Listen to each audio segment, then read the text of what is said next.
Hello student, आशा करते हैं आप सभी की प्रिपरेशन काफी अच्छी चल रही है और आप सभी बच्चे 2025 की जर्नी शुरू करने के लिए घर में अपने सुपर एक्साइटेड तैयारी कर रहे हैं। और आपकी तैयारी रहे दुरुस्त, इसलिए हम भी लेके आते रहते हैं बहुत सारी वीडियोस, बहुत सारी चर्चा, ताकि आप तक घर बैठे हम पहुंचा पाए बहुत सारे कैंपस के ऊपर जानकारी। आज की वीडियो बहुत बहुत बहुत बहुत ज़्यादा इंपॉर्टेंट होने वाली है। शबनूर ने मुझे सुबह आके बताया कि सर बहुत सारे बच्चे कंफ्यूज हैं कैंपस को लेके और उन्हें नहीं पता चल पाता कि कौन सा कैंपस उनके लिए सही रहेगा या नहीं रहेगा। तो ऐसे में हमें एक वीडियो बनानी ज़रूरी है जहाँ पे हम बच्चों को बता पाए कि कौन से ऐसे कैंपस हैं एमबीए या फिर पीजीडीएम के जिनसे बच्चों को परहेज करना चाहिए। तो आज की वीडियो में हम आपको कुछ पॉइंट्स बताने वाले हैं। इन पॉइंट्स का अगर आप ध्यान रखते हैं तो आप बच सकते हैं ऐसे कैंपस से जहां पे आपका शायद से करियर उतना बेहतर ना बन पाए जितना बेहतर आप बनाने का सपना देखते हुए आगे बढ़ रहे हैं। तो बिना देरी के शुरू करते हैं आज की वीडियो और देते हैं आपको बहुत सारी जानकारी।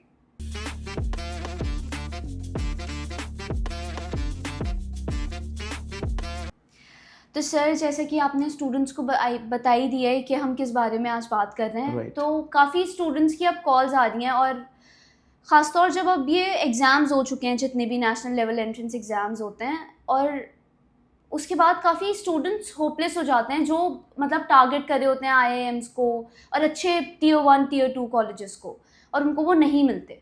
तो सर, इस वाले जब ये वाले फेज़ में डिलेमा में फंसे हुए होते हैं स्टूडेंट्स, तो वो काफ़ी होपलेसनेस की वजह से गलत डिसीजंस ले लेते हैं। ट्रू। मतलब उस ऐसे कैंपस में चले जाएंगे जो उनके लिए ठीक नहीं होता है।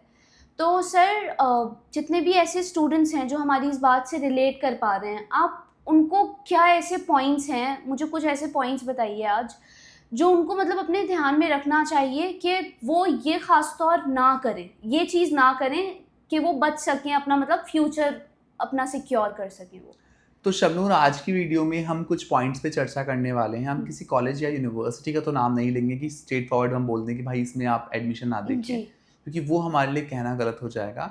तो हम कुछ पॉइंट्स पे हम चर्चा कर रहे हैं जिनका अगर आप ध्यान रखते हैं तो आप उन कॉलेज से बच पाएंगे या परहेज कर पाएंगे जो आपके केस में सही नहीं होने वाले। तो पहली बात शबनूर, आपने बिल्कुल सही कहा कि सारे एंट्रेंसेस हो चुके हैं। जी। काफ़ी सारे मेजर एंट्रेंस हो चुके हैं। मेजर। कैट हो चुका है, जैट हो चुका है, इनफैक्ट इस साल सीमैट हो गया टाइमली। सीमैट बहुत लेट होता है, रिजल्ट भी बहुत लेट आता है, तो सीमैट भी हो चुका है। अब जो बच्चा है ना, उसको पता चल चुका है यार मेरे को ना टियर 1 कैटेगरी कैंपस नहीं मिल रहा, हाँ। ना ही मुझे टियर 2 मिल रहा। अब मुझे ऑफर्स आ रहे हैं टियर 3 या टियर 4 कैंपस की। तो ये टाइम बहुत इंपॉर्टेंट टाइम होता है।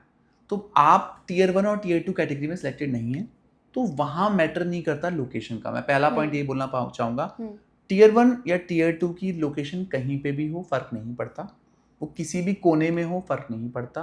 वो टियर 1 टियर 2 कैटेगरी कैंपस है, उनका नाम ही काफ़ी है।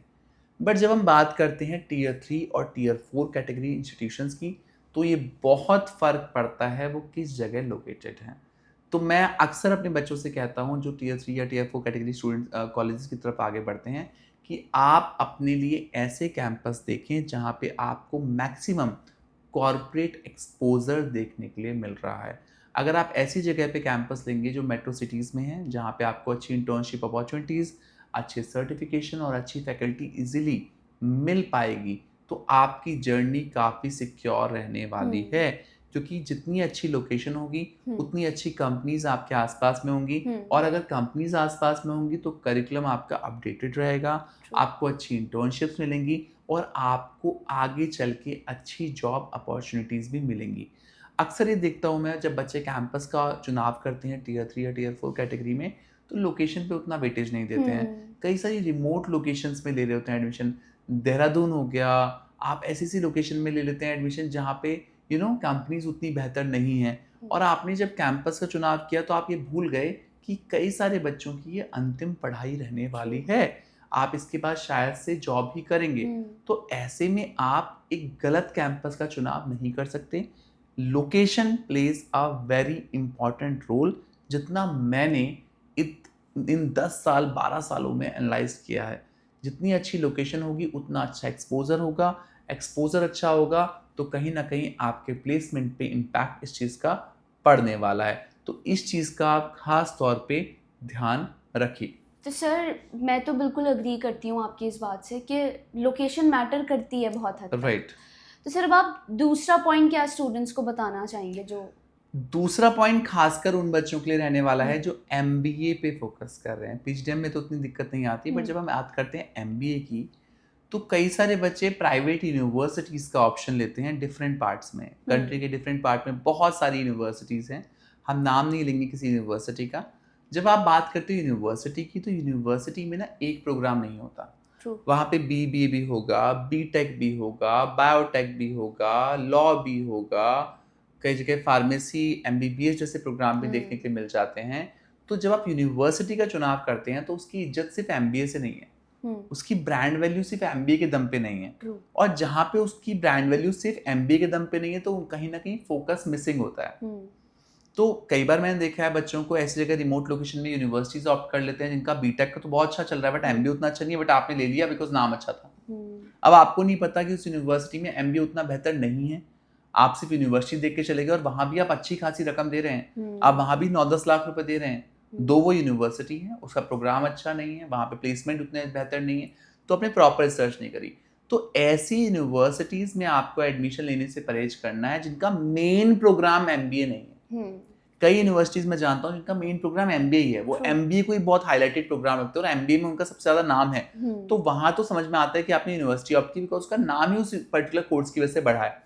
बट जहाँ पे मेन प्रोग्राम MBA नहीं है, आप वहां जा रहे हैं, तो obviously you will not get better opportunities, आपको उतनी बेटर अपॉर्चुनिटीज नहीं मिल पाएगी। तो इस बात का अगर आप ध्यान रखते हैं तो आपको बेहतर कैंपस तक पहुंचने में काफी आसानी रहने वाली है। सर आपने मुझे ये बात भी बहुत अच्छे से समझा दी और आई होप हमारे जो व्यूअर्स हैं वो भी ये मतलब जो पॉइंट्स आपने तो बताए वो अपने दिमाग में रखें चूज़ करते हुए। तो सर अब आप थर्ड पॉइंट क्या बताना चाहेंगे? थर्ड पॉइंट बहुत ही इंपॉर्टेंट पॉइंट में से होने वाला है एक पॉइंट, और ये बहुत सारे बच्चे नज़रअंदाज कर देते हैं ये वाला पॉइंट, और ये पॉइंट काफ़ी इंपॉर्टेंट होता है। और मैंने जितने लोगों का इंटरव्यूज़ लिया, चाहे मैं बात करूं ऐसे बच्चों की जो IIM से पास आउट हैं या ऐसे लोग जो डिफरेंट प्रेस्टिजियस इंस्टीट्यूशन से इंडिया में पास हैं और जो काफ़ी अच्छा कर रहे हैं, उनके लिए ये पॉइंट बहुत इंपॉर्टेंट होता है। जब बच्चा Tier 3 Tier 4देख रहा होता है उनके लिए इतना इंपॉर्टेंट नहीं होता, उनके लिए शायद से कैंपस बहुत लैविश होना चाहिए, एनवायरनमेंट अच्छा होना चाहिए, ये सब चीज़ें मैटर करती हैं। बट फैकल्टी सबसे इंपॉर्टेंट रोल प्ले करती है आपकी इस जर्नी में, बिकॉज वो 2 साल आपके साथ रहती है और वही सब चीज़ें डिलीवर करती है। करिकुलम कितना भी अच्छा बनाओ कैंपस का, अगर डिलीवरी देने वाला इंसान अच्छा नहीं होगा, वो आपको सही से डिलीवर ना कर पाए, तो आपके साथ चीज़ें बेहतर नहीं होंगी।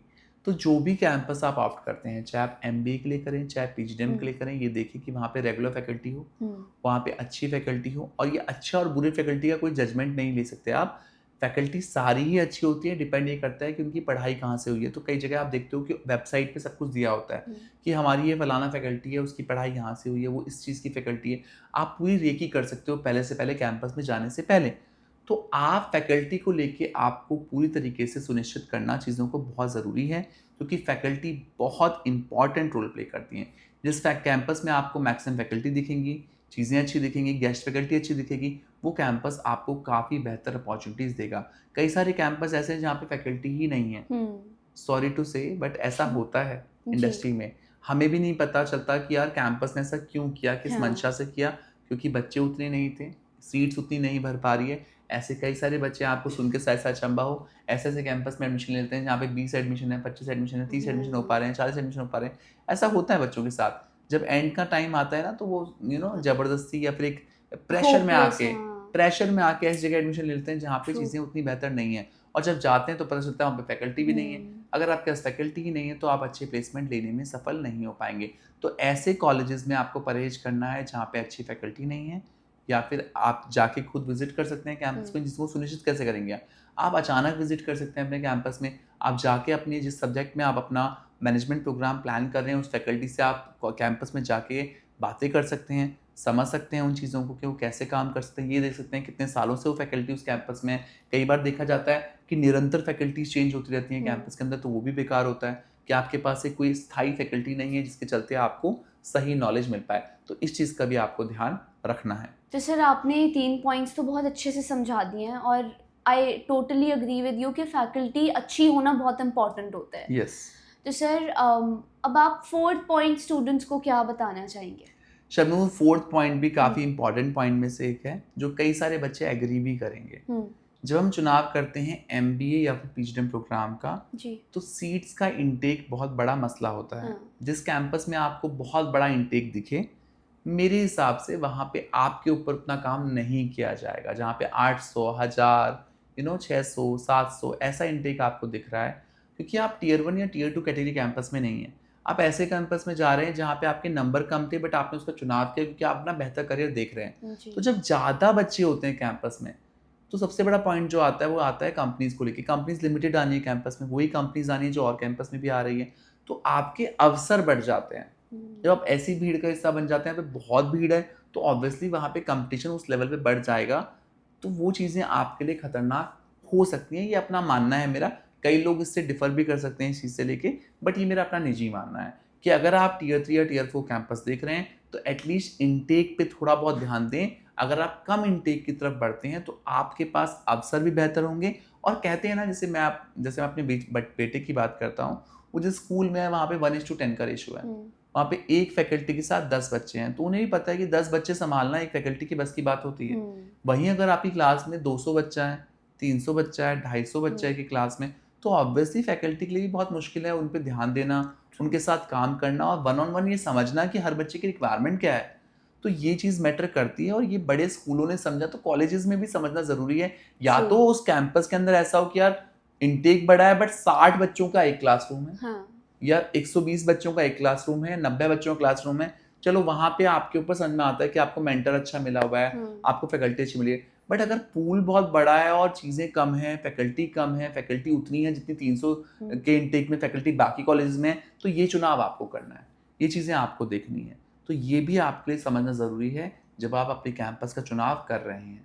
सर, मुझे काफ़ी अच्छे से आपकी चारों पॉइंट समझ आ गए और आई होप कि जो हमारे व्यूअर्स हैं वो ये सारी बातें अपने दिमाग में रखें अगर वो कोई भी कैंपस चूज़ करते हैं तो सर अब आप लास्ट बता दिए पॉइंट जो इन सबको अपने जहन में रखना चाहिए। लास्ट पॉइंट जो मैं आपसे कहना चाहूँगा वो बहुत इम्पॉर्टेंट पॉइंट में से एक है और वो काफ़ी लोग बता भी चुके होंगे आपको, आपके पेरेंट्स भी इनफैक्ट बता चुके होंगे।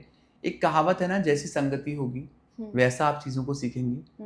तो crowd quality plays a very important role. जिस भी कैंपस में आप अपना प्रोसेस देख रहे हैं, वहाँ पे किस तरीके का क्राउड आ रहा है, वहाँ पे कैसे बच्चे आ रहे हैं, वहाँ का सिलेक्शन प्रोसेस कितना टफ है या कैसा प्रोसेस है, कितना फिल्ट्रेशन है उनके यहाँ पे, उस बेसिस पे आप वहाँ का क्राउड क्वालिटी मॉनिटर कर सकते हैं।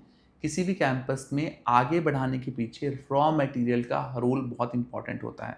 जब बात करते हो ना टीयर 1 या टीयर 2 कैंपस की, तो वो अच्छे इसलिए भी बन पाए क्योंकि उनके पास अच्छी क्वालिटी का बच्चा था। उन्होंने उसी बच्चे को पढ़ने का मौका दिया जो पढ़ने लायक था, जो थ्रू आउट टॉपर था, उस बच्चे को उन्होंने सेलेक्ट किया और उसके बाद वो उस बच्चे को मार्केट का सबसे नीश प्रोडक्ट बना पाए और एक अच्छा प्लेसमेंट दिला पाए। यही बात अगर टीयर 3 और टीयर 4 कैंपस में आप देखें तो वहाँ पे रेशो घटता जाता है। वहाँ पे किसी कॉलेज में 20 बच्चों का प्लेसमेंट लग गया 10 लाख के ऊपर, किसी कॉलेज में 5 बच्चों का गया 10 लाख से ऊपर, किसी कॉलेज में सिर्फ 3 बच्चों का गया। तो ये ऊपर नीचे किस बेसिस पे होता है, जैसा उनका सिलेक्शन प्रोसेस होगा उस बेसिस पे चीज़ें आपको दिखाई देनी शुरू कर जाती हैं। तो आप जिस भी कैंपस में जाएं वहाँ पे एक बार विजिट ज़रूर करें, बच्चों से कोशिश करें बात करने की, क्योंकि आप उनके साथ 2 साल रहने वाले हैं। जैसा आपको एनवायरनमेंट मिलेगा, जैसी आप चीज़ों को समझेंगे, वैसा आप आगे बढ़ पाएंगे। तो आपको कैंपस एनवायरनमेंट का ध्यान देना बहुत ज़रूरी है। मैं ये नहीं कह रहा कि हर बच्चा बहुत अच्छा होना ज़रूरी है, बट हाँ, जिन बच्चों के साथ आप रहें एटलीस्ट वो आपके साथ मेहनती बच्चे हों, ऐसे बच्चे हों जिनका सपना भी वैसा रहा हो।